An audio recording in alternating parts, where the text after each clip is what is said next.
안녕하세요. 안녕하세요. 네, 한국부모교육센터 이동순 소장입니다. 모두가 신데렐라의 꿈을 꿉니다. 나를 여기 있는 이동순 같은 멋진 남자를 만나서 결혼하기를, 그래서 나를 이 친정에서 또는 별로 재미없는 나의 이 처녀 시절에서 나를 구원해 주기를 기대합니다만은, 우리가 사귈 때 어떤 사람을 사귈까요? 물론 외모를 보고 처음은 판단하죠. 누구나가 다.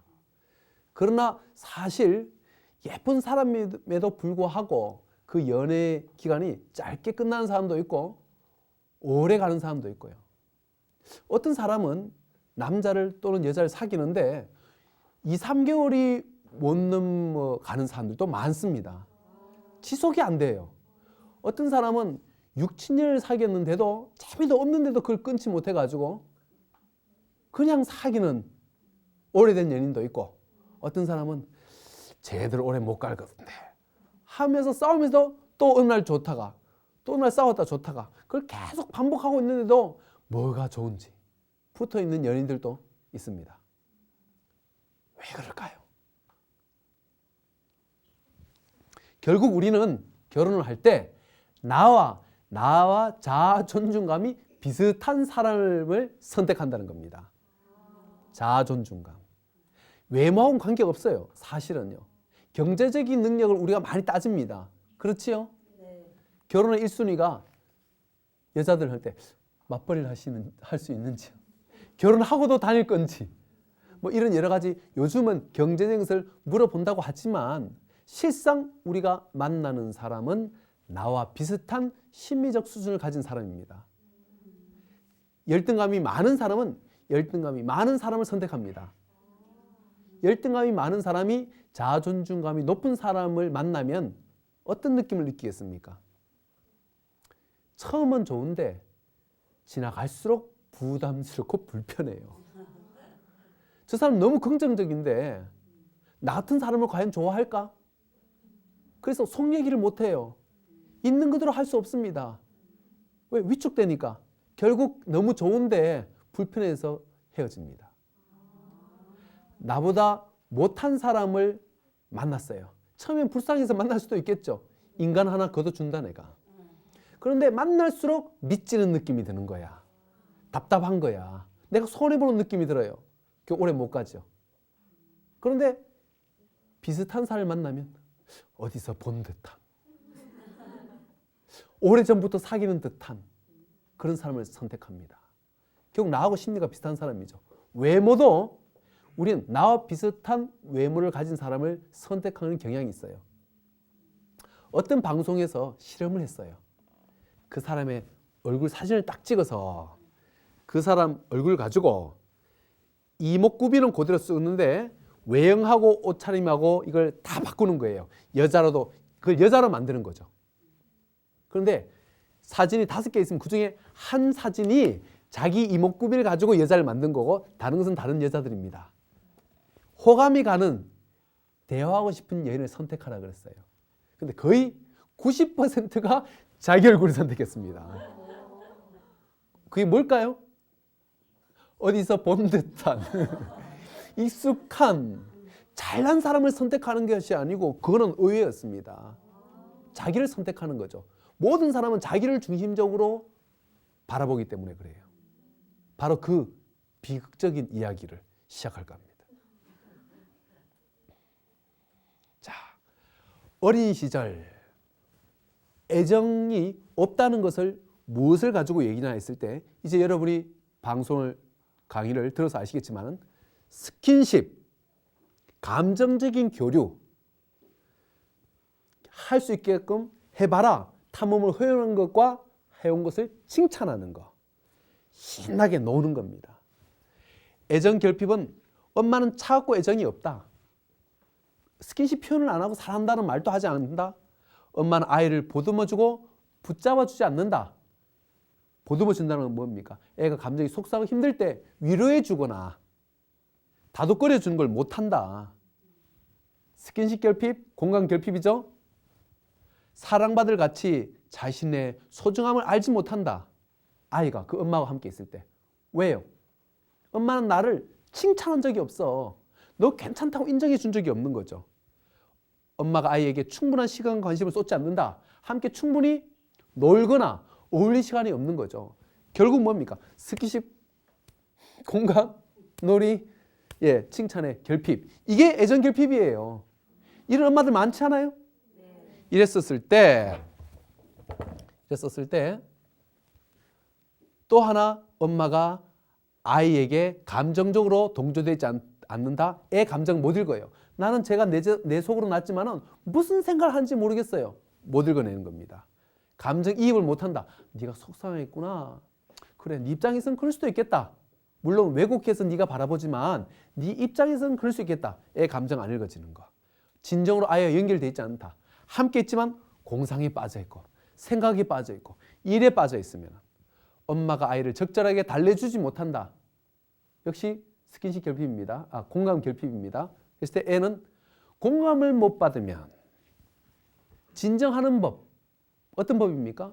화를 그래 내가 이럴 수도 있고 저럴 수도 있고 진정이 안 돼서 사소한 거에도 벌컥벌컥 조금만 더 화나면 막 물건 집어 들려가고 막 떼부려버리고 그죠? 누워버리고. 왜 그래요? 이거를 애가 배운 적이 없는 거죠. 자기가 화나서 올 때 엄마 나 이러고 싶어. 말로 표현을 못하는 거예요. 공감 결핍입니다. 그러면은 아이는 그 사람들을 이렇게 컸을 때 이 사람이 성인이 되었을 때 이제 20대 처녀가 되었습니다. 그때 그 사람이 인간관계에서 그 사람은 원하는 것을 말하지 않고 내가 원하는 것이 충족되지 않는 것에 대해서 실망한다. 한마디로 자기가 텔레파시 쓴다고 착각하는 거야. 이건 배우자의 관계도 마찬가지입니다.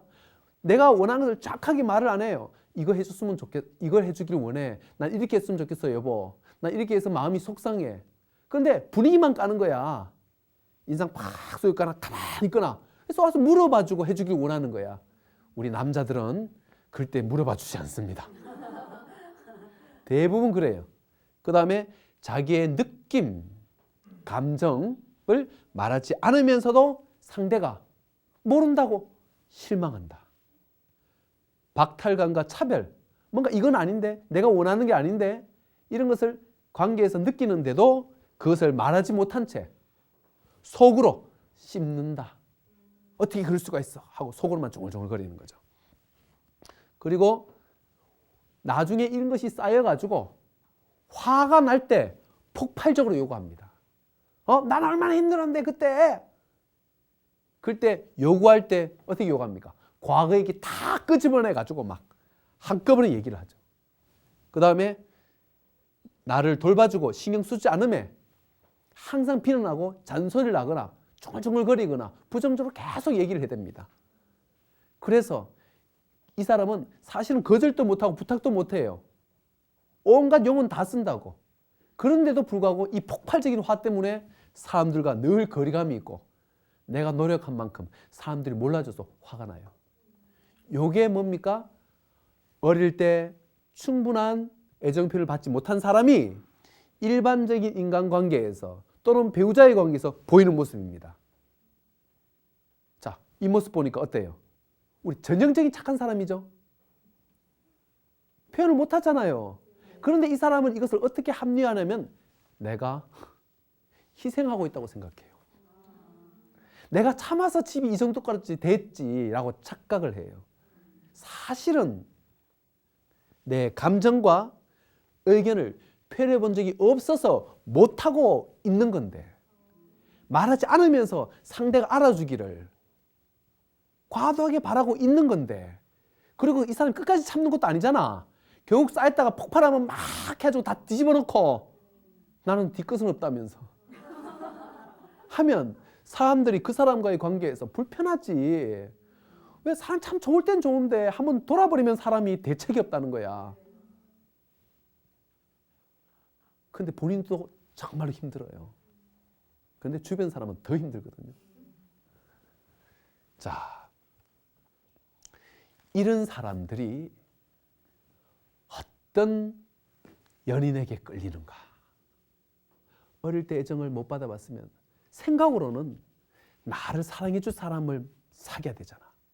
그런데 나를 사랑해 줄 사람을 만나면 도망 다녀요. 나를 사랑해 줄 수 없는 사람을 만날 때 뿅 가가지고 부모가 반대를 하더라도 그 남자를 부여잡고 그 여자를 부여잡고 결혼하려고 그래요. 그 사람 어떤 사람? 내 얘기에 귀를 기울이지 않아. 자기 생각 속에 빠져 자기가 막 힘들어해. 그런데 그 남자를 못 놔요. 왜요? 너무 불쌍해서. 너무 힘들어서. 얼마나 아플까? 내 혼자 빠져 있는 거지. 그래서 그 사람이 지 혼자에 빠져 있어서 내 얘기를 안 기울이는데도 내가 일방적으로 맞추는 것에 그 사람은 익숙하거든. 언제부터 그랬어요? 부모님 관계에도 그랬잖아. 내가 그냥 우리 엄마 불쌍해서 또는 엄마 힘들어서 아니 엄마가 바빠서 어떤 이유인 간에 내 얘기를 하지 않고 그냥 엄마는 일방적으로 나한테 시켰거든. 그리고 항상 자기 얘기만 한다. 그 상대가. 그리고 신체 접촉을 불편해한다. 함께 있는 경우가 드물다. 왜? 맨날 바빠. 또 자기 일에. 그리고 내가 힘들 때, 내가 속상할 때, 내가 약할 때 내 곁에 없다. 정말로 도움을 필요할 때는 내 곁에 없다. 그런데 상대방이 이렇게 별로 그러면은 요 앞에 것만 보면은 별로 관계가 그렇게 사랑하는 것도 아니잖아요. 자기만 힘들어하고 지 얘기만 하고 날 안아주는 것도 아니고 내가 힘들 때 옆에 있어주지 않은데 그래서 내가 좀 실망하거든. 그래서 내가 이제 이거 사귀어야 되나 말아야 되나 하는데 그 남자가 이제 멀어지려고 해. 그러면 그때 또 매달려요. 막 또 싫은 거야. 또 그거는 또 없으면 또 허전하잖아. 그럼 또 매달리면 또 그때 또 잠시 또 뜨거워. 근데 그 뜨거웠다가 또 관계가 좀 유지가 되잖아. 그럼 또 걔는 지 얘기하잖아. 그럼 또 난 또 멀어지는 거야. 함께 있으면 괴롭고 떨어지면 보고 싶고. 완전히 무슨 참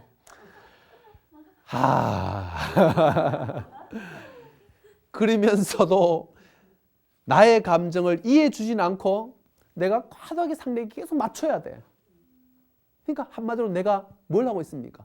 어릴 때 부모한테 맞췄던 것처럼 이 연인 관계에서 내 감정을 누르고 또 맞추고 있는 거야. 이 남자하고 결혼하면 어떻게 될까요? 불행한 거지. 그런데 어떻게? 이런 관계에서 이 사람들이 애정을 충분히 받지 못할 때 에너지 쟁탈전을 벌이게 됩니다. 이게 놀라운 거예요. 조금 전에 제가 말씀드렸던 것처럼 그 사람이 부모와의 관계에서 충분히 받지 못할 때 정말로 사랑을 주는 사람이 나타나서 그 사람의 접근에서 들어와서 손도 잡으려고 그러고 그렇죠? 어깨 동무도 하려고 그래요. 그런데 스킨십을 충분히 받아보지 못한 여성들은 하면은요 짐승처럼 느껴지고요. 이것이 밝힌다. 싫어요. 딱 그러면 갑자기 혐오가 막 나면서 몸이 딱 긴장이 돼요. 스킨십 싫다니까. 그 다음에 그 사람이 직접적으로 애정 표현을 해요. 사랑해. 난 네가 참 좋더라. 하고 적극적으로 표현하면 사랑이 충분히 받아보지 못한 사람들한테 사랑 표현을 오면은 이 사람들이 당해요. 싫은 건 아니지만은 그럴 때 어떻게 말을 해야 될지 몰라가지고 어색해서 피해버리고 도망가요. 그 다음에 칭찬해 주잖아요. 놀린다고 느끼고 하는 소리가 들리면서 왜 거짓말 하냐고 따져요. 나중에는. 그러니까 진정한 사랑을 주면은 힘들어진다고. 그런데 아까처럼 그 사람이 자기 애정 줄 수 없는 그 남자가 지 얘기만 하잖아요. 힘든 얘기만. 그러면 그게 와닿아. 그런 건 와닿는다고. 그러니까 이 사람은 남 얘기를 잘 들어주잖아. 자기 얘기는 못해. 그러니까 딱 맞는 거지. 요구하는 것을 맞춰주고 있잖아. 뭐 사주고, 그쵸? 내가 막 시간해주고, 걔는 1시간 막 늘 지가 하고 그러는데 난 맨날 맞춰줘. 그런데도 못 헤어져요. 이런 관계는 어릴 때 부모의 관계에서 워낙에 익숙했기 때문에 잘한다고. 놀라운 이야기. 그래서 모래시계에서 고현정이가 박상원을 선택할 수 없었어요. 왜 최민수를 선택했을까? 모래시계에서. 최민수와의 삶에서는 그 사람이 예측 가능하다고. 왜? 아버지가 깡패였기 때문에 깡패 삶을 알잖아. 쫓고 쫓기고 있잖아. 긴장하고. 그런데 박상원을 선택하면 변호사, 그죠? 검사의 삶이잖아. 안정적인 거잖아. 이것은 좋긴 하지만은 낯설은 거야. 그런데 최민수를 선택하면은 쫓고 쫓기는 관계잖아. 너무 익숙한 거야. 사람은 어색한 행복보다 익숙한 불행을 선택하게 된다. 사랑을 주는 것이 좋음에도 불구하고 사랑받지 않는 관계에 익숙한 사람들은 차라리 나를 괴롭힐 사람을 선택한다는 거예요. 그것이 꼭 매맞는 아내의 심각한 그런 상황이 아니더라도. 그래서 어릴 때 부부간에 엄마하고 아버지하고 또는 나와 부모님과 대화가 없었던 집안에 컸던 사람들은 결혼했는데 부부간에 대화가 없을 때 그 사람들 안정감을 느껴요. 물어보고 당신 의견이 뭐냐 물어보고 어떻게 하고 의논하고 함께 하려고 그러면 막 짜증이 나요. 왜 이렇게 여자가 말이 많냐고. 알아서 하지 좀. 그렇죠? 그래서 옳게 그런 게 뭐가 있습니까? 기껏해야 내가 어릴 때 경험한 것이 기준이 되는 거예요. 그게 기준입니까? 삶의 어떤 옳은 거예요? 아무것도 아니죠. 단지 그렇게 경험했을 뿐이에요. 그런데 그는 그게 세상의 중심이고 그 안경을 끼고 세상을 바라보는 거죠.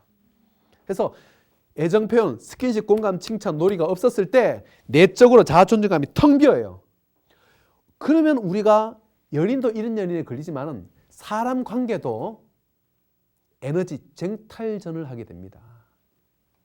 자아 존중감은 내 안에서 끝없이 솟아나는 내적인 에너지예요. 근데 이것이 없을 때 나는 사랑받을 만하고 나는 잘할 수 있어. 없을 때 에너지를 어디서 받아요? 타인과의 관계에서 에너지를 받으려고 해요. 그런데 이들은 사랑을 준 네 가지를 모르잖아요.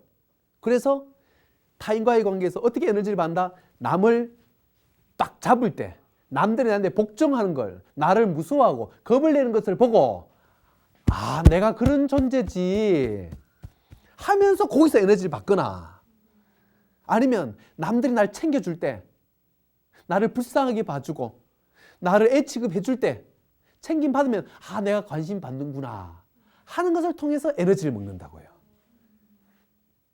이게 에너지 쟁탈전입니다. 협박자, 신문자, 방관자, 가련자가 나와 있는데 하나씩 알아보겠습니다. 협박자는 물리적으로 힘과 위협으로 협박하고 화를 벌컥 내면서 다른 사람들이 나를 겁내하게 만들어버립니다. 그리고 두려움에 떠는 그 사람은 두려워할 때 그 모습을 보고 이 협박자들은 내가 이런 사람이지 하는 것을 느끼는 거죠. 그래서 항상 주도권을 행사하려고 하고 다른 사람들을 두려움으로 몰고 갑니다.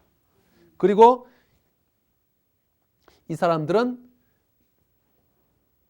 부부관계에 있었을 때 이 사람들의 특징이 뭡니까? 가부장적이죠. 그죠? 완력을 쓰겠죠. 폭력도 쓰고 언어도 쓰겠죠. 그렇죠? 여차하면 그냥 확 한번 집을 그냥 뒤집어 엎어 놓겠죠. 예. 그런 아버지들이 가부장의 대명사입니다. 이 사람들 관계에서는 우리의 애정 표현 네 가지는 없습니다. 오직 힘의 논리만 존재하죠. 그러면은 그 상대방은 어떻게 반응하겠어요? 무섭게 나오니까 찍소리 못하고 겁을 내겠죠. 그죠? 그게 피해자입니다. 무서워하고 두려워하면서 덜덜덜덜 기는 거예요. 아니면 두 번째, 덜덜덜 기어도 사실 이 사람들은 기는 모습을 보고 더 잡지 봐주는 거 없거든요. 그러면 이렇게 내가 무서워해도 안 되구나 하고 쥐구멍에 끝까지 몰리면 지도 대든다고 이제 같이 맞짱을 뜹니다. 반발하는 협박자. 그래서 동정을 구하는 태도가 아무런 효과가 없었을 때 똑같이 호전적으로 대하면서 당한 만큼 반발하는 거죠. 이게 부부관계에서도 그럴 수 있고 부모와 자녀 관계에도 그럴 수 있어요. 부부관계도 그죠? 처음엔 당하다가 나중에는 어떻게 해요? 엄마도 같이 험악해져 버리는 거야. 자식도 처음에는 어떻게 해요? 하다가 나중에 10대가 딱 됐을 때 어떻게 해요? 부모와 같이 맞짱 떠버리는 거죠. 그래서 이 협박자가 사는 세상에는 오직 두 가지만 있습니다. 나보다 강한 놈, 나보다 약한 놈. 그들의 세계에는 심리란 존재하지 않습니다. 그 사람이 정치인이 됐습니다. 어떻게 되겠습니까? 내 편, 네 편. 내 편에도 내가 잡을 놈, 아니면 내보다 힘센 놈. 심리나 스킨십이나 감정적 교류나 함께 풀어가는 이런 거 존재해요? 없어요. 그런 사람들이 정치를 많이 잡으면 그건 완전히 요즘 국회처럼 힘으로 싸우는 거죠. 정치 얘기는 할 필요가 없겠죠. 예. 신문자는 폭력을 쓰진 않아요. 논리와 이성으로 말빨로 사람을 감시하면서 그 사람을 꼼짝 못하게 하는 거죠. 요거는 이제 주로 엄마들이 애들한테 하는 모습입니다. 그래서 모든 행동과 동기에 논리적으로 문제를 또박또박 제기해서 정신적으로 굴복하게 만듭니다. 말 잘하는 사람들이죠. 신문자의 부모들은 아이들을 방관자, 피해자로 만듭니다. 방관자는 계속되는 부모의 감시와 잔소리에 무관심으로 대응합니다. 이 신문자들은 계속 말로 해가지고 그 사람들 꼼짝 못하게 하기 때문에 처음에는 자꾸 변명을 하잖아. 근데 변명할수록 이 신문자들은 그걸 또 탁 세가지고 더 그냥 꼼짝 못하게 하죠. 말할수록 꼬리 잡혀. 나중에는 입을 다무는 게 최고야. 그런 걸 깨닫게 되죠. 그래서 잔소리가 심한 부모 밑에서는 아이들이 방관자가 됩니다. 방관자는 피해버리는 거죠. 이것은 자기를 보호하기 위한 수단입니다. 근데 내가 내 의견과 감정을 얘기하지 않고 침묵지고 가만히 있으면은 신비로움에 자기를 이렇게 포장을 하는 거예요. 그러면 사람들이 있어비잖아, 그 사람이. 신비주의 전략을 쓰는 거죠. 아는 것처럼 하면서 대화하지 않습니다. 그럴 때 사람들이 알 듯 못한 어떤 그 느낌 때문에 나를 좀 존중해 주다는 느낌이 들잖아요. 그것을 이 사람들은 에너지로 먹고 살아요. 사실은 이 사람들은 언제나 문제를 회피하죠. 직접 사람과 부딪혀야 할 때 부딪히지 않고 피해버리고 의견을 얘기할 때 얘기를 하지 않습니다. 그래서 이 사람들은 항상 원하는 돈, 경제적인 것이나 인간관계에서 인정을 받지 못합니다. 왜냐하면 계속 그 피하고 미루고 지연시키고 혼자 있는 그 습관이 문제나 일을 풀어야 될 때 풀지 못하기 때문에 경제적으로 궁핍할 수 있고 사업이 언제나 실패할 수 있죠. 그리고 머리가 항상 혼란스럽고 마음이 답답하다. 왜? 떨어져서 직접 뛰어들지 않고 머리로 백날 그저 계획을 세웠다 지웠다 세웠다니까 머리가 복잡하고 표현을 해야 될 때 표현하지 못하니까 계속 쌓이니까 언제나 머리가 복잡하고 생각이 많습니다. 그리고 맞서거나 갈등해서 표현할 때 전화를 안 받아보고 피해버리고 잠적해버려요. 자, 남편이 이런 남편들 많습니다. 말하자면 자버리고 있잖아요. 방에 들어가 버리고 있잖아요. 문제가 생기면 며칠 집에 안 돌아버려. 술 취해가지고 그냥 뻗어버려. 회사를 늦추면서 있잖아요. 밤중에 와가지고 있잖아요. 얘기를 걸 수 없는 분위기를 만들어버리는 거죠. 다 뭡니까? 방관자들이죠. 근데 이 사람들이 자기를 보호하는 방법이에요. 그게. 왜? 공감의 영역이 너무나게 결핍이 돼 있기 때문에 나를 표현하고 해서 문제를 해결하는 방식을 배운 적이 없을 때 남들이 문제를 제기하는 자체에서 이 사람들은 겁을 내는 거죠. 두렵고. 그 다음에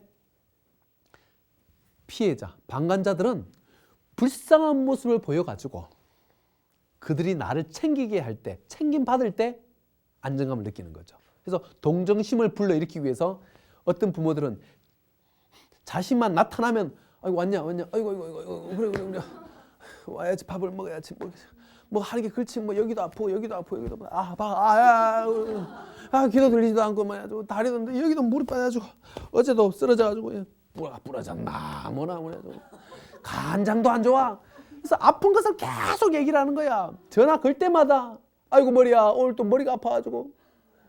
왜 계속 그런 얘기를 할까요? 관심 받으려고. 애들도 그런 애들 있지 않습니까? 걸핏하면 배가 아프대. 걸핏하면 아프다는 거야. 중학생이든 고등학생이든. 그 다음에 자기의 연약함을 강조하는 자세로 다른 사람의 에너지를 빼앗음.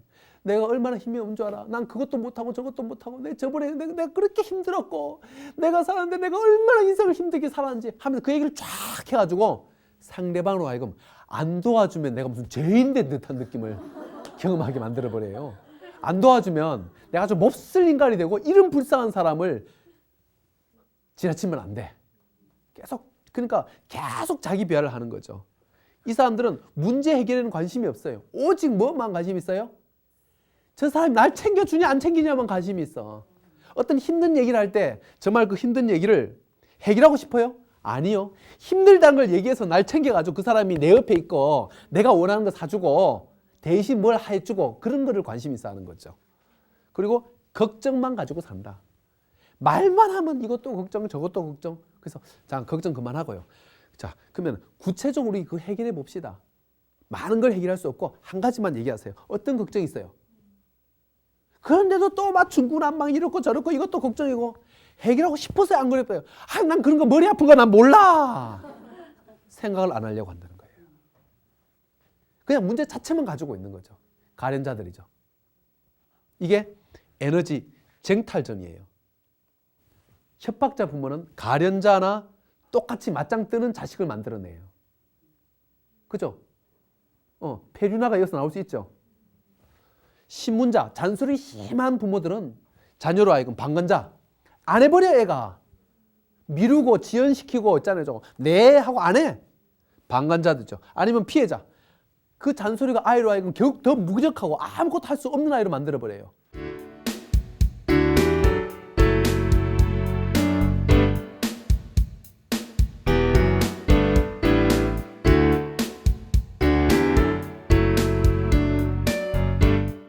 저번 시간에 배웠던 잔소리가 왜 그게 사랑이 아니냐를 배우셨습니다. 그래서 아이가 망가지거나 피해버리거나 한데 그렇죠? 방관자, 부모가 아이의 일에 뛰어들지 않습니다. 애가 힘든데 놔둬버려요. 이 부모는 뭡니까? 일만 합니다. 그냥 부모가. 애정 표현도 안 해요. 그냥 일하고 자기 그냥 자버려요. 집에 와서 말도 안 해요. TV만 보고 앉아 있는 거죠. 철저히 먹여주고 재워주고 왜 아무것도 안 해버리는 거예요. 그런 부모들 많습니다. 왜? 일만 하는 것도 벅차니까. 그 사람들은 에너지가 없거든요. 그랬을 때 그 자녀들은 그런 부모한테 따지고 듭니다. 부모가 나한테 뭐 해준 게 있냐고. 그런데도 그 부모들은 그 말도 가만히 있어요. 그럼 얘들이 답답하잖아. 부모한테 폭력을 쓸 수도 있고 저희들이 부모인 양 부모를 가르치고 막대먹을 수 있어요. 아니면 어떻게 해요? 저기서 부모 때문에 거의 방치됐기 때문에 아이가 네 가지 사랑을 못 받아가지고 완전 애적 결핍으로 무력한 피해자가 될 수도 있어요. 근데 이 부모는 억울해요. 입장에서는 내가 저희들 때렸어. 내가 이래라 저래라 내 잔소리를 많이 했어. 내가 능력에서 돈은 많이 못 벌지만 먹여줘야 되는데 너희들 어떻게 나한테 이럴 수 있어? 라고 얘기할 수 있는 거예요. 그러나 얘들 입장에서는 이런 식으로 결과물이 나온다는 거죠. 마지막 가련자 부모는 맨날 불쌍한 모습이잖아.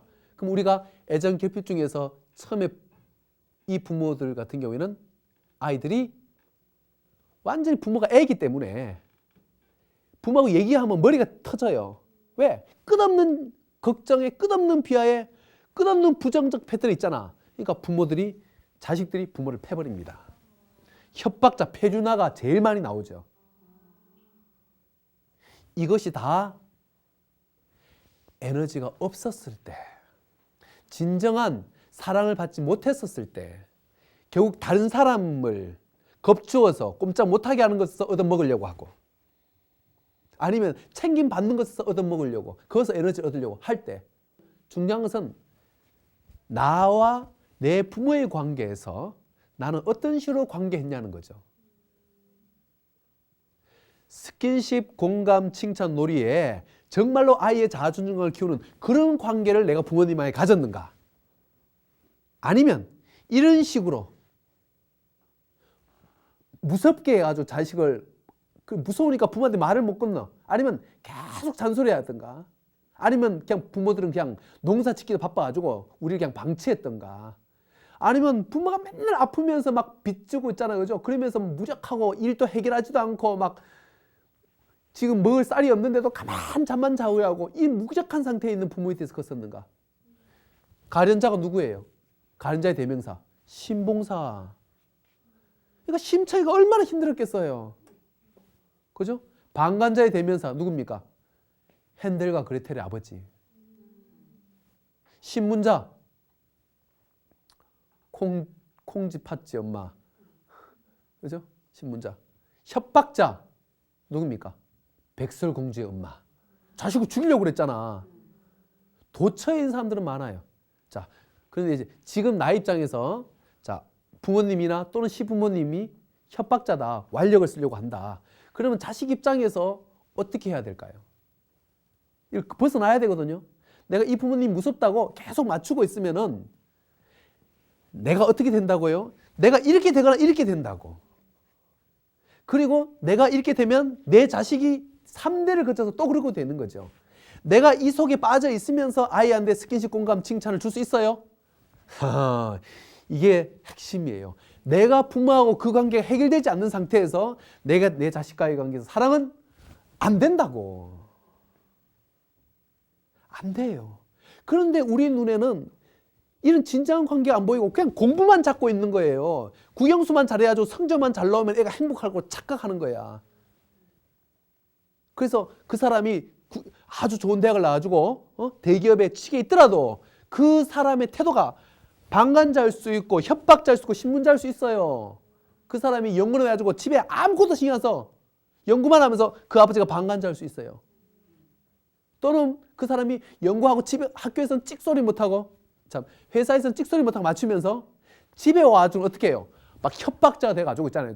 자기 마음대로 막 하면서 자기가 학벌이 높고 회사 좋으니까 남들 완전히 밑으로 깔러보는 거예요. 예, 본인의 의사함에 있잖아요. 아무도 자기보다 높지 않아요. 왜? 내가 최고 학벌에 공부를 잘했으니까 다 만만해 보이는 거지. 그래서 다 밑으로 기게끔 사람을 아주 개무시하는 수 있는 거죠.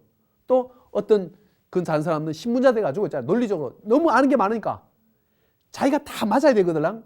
그러니까 쪼먹쪼먹 막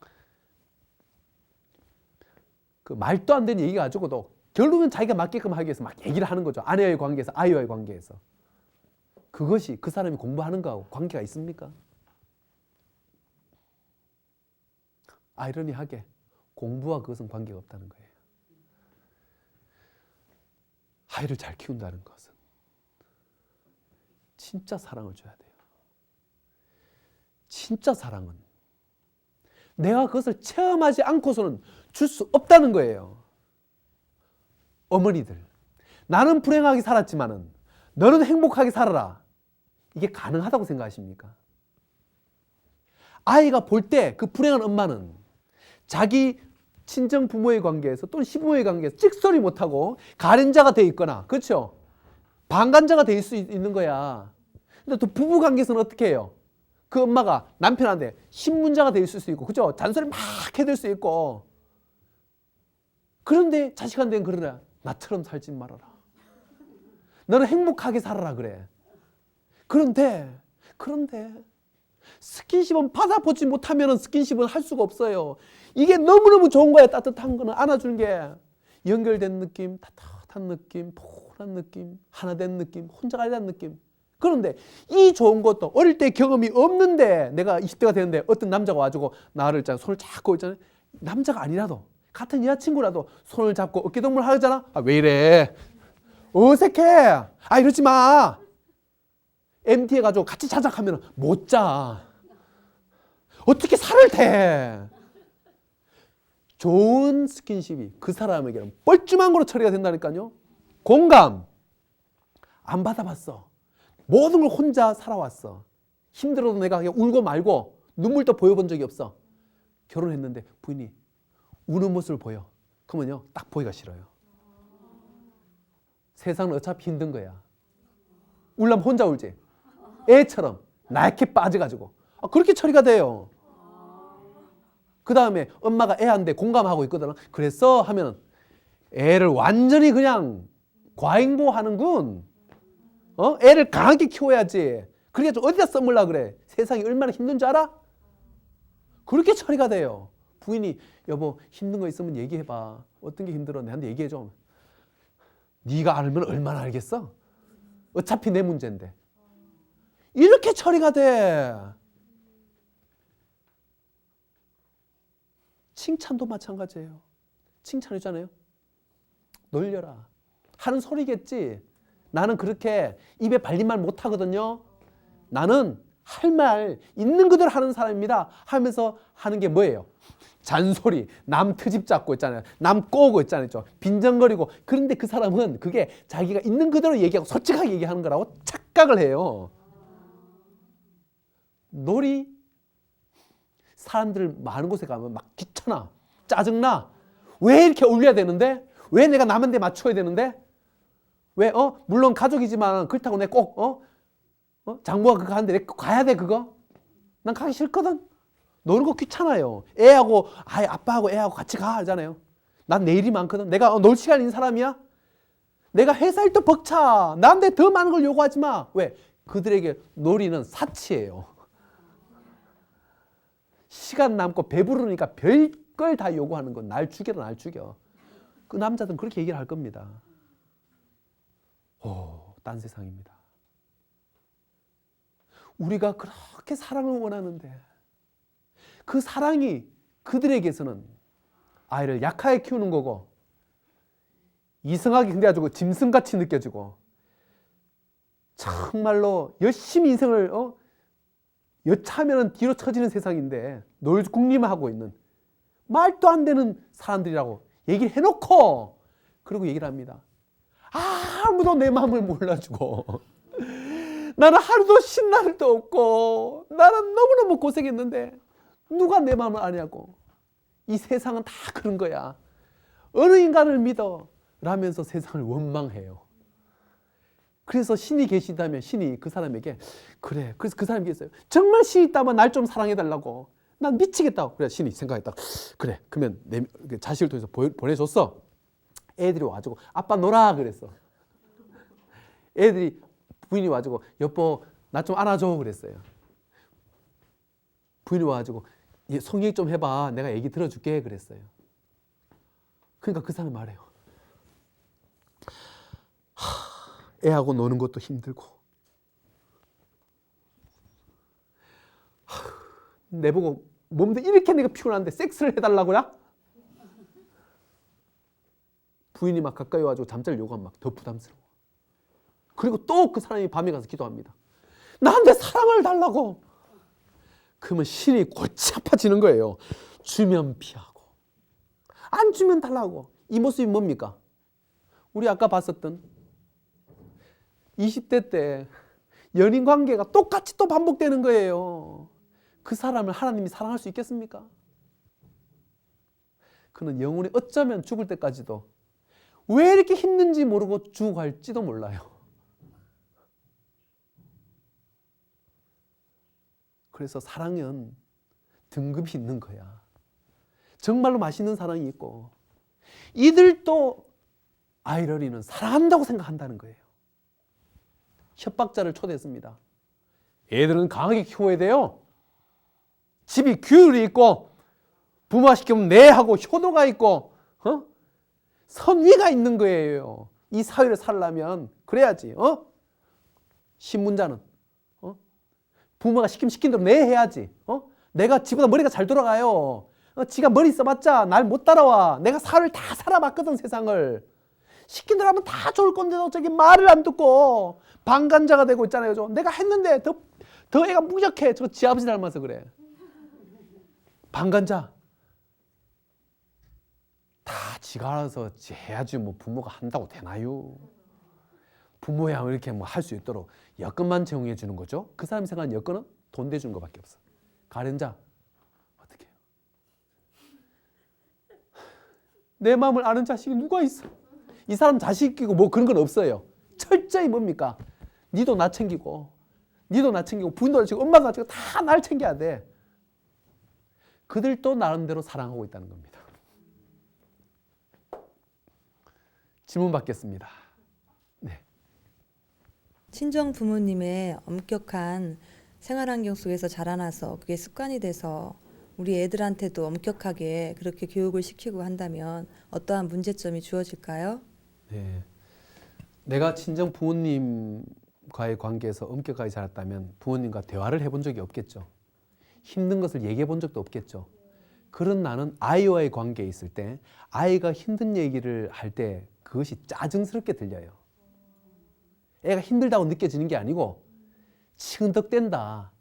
자기 문제를 스스로 해결하지 못한다라고 엄마는 들리고, 아이가 엄마 이걸 해줘 저걸 해줘 하는 것이 버릇이 없고 욕심이 많고 고집이 센 거로 처리를 해요. 나의 입장에서 그렇게 봐진다고. 그러니까 문제가 아주 심각하게 왜곡돼 버리는 거죠. 예, 또 다른 분 질문 받겠습니다. 네. 부모님들께서 나이가 드심에 따라 자식한테 기대는 게 전보다 더 많아지시는데 네. 그걸 어느 선까지 받아들이는 게 좋을지 그 말씀해 주세요. 네, 네. 그러니까 부모님들이 가련자인 부모님들이 있을 수 있어요. 그러니까 그 부모님이 이 부부 관계가 안 좋으면은 계속 둘이가 재미가 없으니까 자식을 끌어들이려고 해요. 계속 천하에 오게 만들려고 하는 겁니다. 이런 경우에 가야 되냐? 가면 안 됩니다. 왜요? 내가 계속 들어가지고 나무꾼처럼 자꾸 엄마 편을 들고 하면은 이 부모님의 부부 관계가 좋아지질 않아요. 아들이 애인 되어버리면 엄마가 아버지와의 관계를 풀 필요가 있나요? 안 그래도 감정이 안 좋은데? 그래서 그런 경우에 둘의 관계가 안 좋을 때는 자식이 빠져버려야 돼요. 그래서 엄마가 얘가 안 되는구나 하면 어쩔 수 없이 이 남자하고 살아야 되니까 좀 태도를 바꾸고 노력을 한다는 거죠. 대신 엄마가 좀 힘든 얘기를 하면 엄마 나 그 얘기 듣고 싶지 않아. 나 그 얘기 들으면 나도 불편하고 나도 힘들어. 나도 엄마 얘기 힘든 얘기 아버지 욕한 얘기를 듣고 나면 내가 그날 내 일을 못해 엄마. 그리고 아버지에 대해 내가 치밀어 가지고 아버지한테 대들고 싶거든. 몇 번 단호하게 하면 엄마 그 다음부터 아버지 씹는 얘기를 못해요. 그건 친정 부모든 시댁 부모든지 선을 끄어야 되는 거죠. 그러면 효도를 하지 말라는 거냐? 그게 아니죠. 진정한 효도를 하라는 거야. 돈 대주고 그 힘든 얘기 도대체 몇십 년을 그 반복했던 얘기입니까? 힘든 얘기. 그거 듣는 것은 둘이가 같이 계속 엄마는 가련자로 더 강화되고 나는 방관자로 되는 거거든. 방법. 엄을 안았을 때 가서 안으라는 거야. 안으라는 거죠. 스킨십을 하라는 거죠. 그 다음 엄마 얘기 들을 때 일단 엄마는 힘든 얘기만 하거든요. 그렇죠. 엄마 그 얘기 그만하세요. 나 그 얘기 듣고 싶지 않아요. 우리 좋은 얘기 합시다. 그래서 내가 윷놀이를 꺼내든지 그들은 재미있게 가족의 시간을 보내는 걸 못해. 그래서 얘가 윷놀이를 꺼내든가 축구를 하러 가든가 데리고 노래방에 가든가 내가 영화표 끊어왔습니다. 자 영화 보러 갑시다 하면서 그 칙칙한 분위기로 흘러가는 것을 자꾸 바꿔버리라는 거야. 안아버리고 재미있게 하고 그 다음에 요리 시할 때도 있잖아요. 남자를 보고 자 부엌으로 가자. 같이 해먹자 같이. 조카들도 불러와. 걔들하고 같이 어울리는 거야. 그래서 내가 주도적으로 놀이 문화를 만들어라는 거야. 그렇죠? 그래야 그 사람들이 그 부정적인 패턴에서 빠져나와요. 부모들이. 그 다음에 떨어져 있었을 때는 내 인생을 살아는 거야. 부모에 대해 신경 꺼. 그러면 언제? 만났을 때 재밌게 살아는 거지. 만나면 재밌게 살고 떨어졌으면 내 인생을 사는 거지. 그 매일 전화하는 거, 그 미친 짓이에요. 뭘 매일 전화를 해. 그죠? 각자 살아야지. 그게 사랑이 아니거든요. 그러니까 일주일에 한 번 정도. 그죠? 전화하면 어떻게 해요? 좋은 얘기만 하자는 거야. 왜 자식들이 부모한테 전화를 안 하는 줄 아세요? 전화만 하면 죽는 얘기하고 있잖아. 맨날 힘든 얘기고 남 씹는 얘기 있잖아요. 남 잘는 얘기만 하니까 그 얘기를 듣는 자식이 재미가 하나도 없어. 끊고 그 다음 전화를 하면 그렇게 힘드네. 근데 부모는 뭐라 그래요? 왜 전화를 안 하냐고 그래. 그래서 얘기를 해요. 아빠하고 엄마하고 전화하고 나면 재미있는 게 하나도 없거든요. 그래서 즐겁고 재미있는 얘기를 하시면 제가 전화도 하고 찾아뵙지요. 근데 만나서 맨날 잔소리하고 얀치고 하는데 뭐 그렇게 만나고 싶겠습니까? 그럼 처음엔 그분들이 받아들이기가 어려워요. 하지만 연습을 하라는 거지. 그러면 조금씩 달라집니다. 포기만 안 하면 돼요. 네, 이번 강의를 통해서 정말로 에너지가 없는 분들입니다. 이분들은 사랑을 경험하지 못할 때 이렇게 될 수밖에 없어요. 옛날 부모들이 다 이렇게 산 것도 아닙니다. 지금 사람들이 젊어서 교육받아서 이렇게 안 삽니까? 아니요. 지금도 이렇게 사는 사람들 무지 많습니다. 직장 상사 중에도 전 사람들이 천지예요. 하지만 그 모든 것이 사랑이 없어서 그렇습니다. 꼭 종교적인 사랑이 아니더라도 사랑의 네 가지 내 주변에서 실천해 보시기 바랍니다. 감사합니다.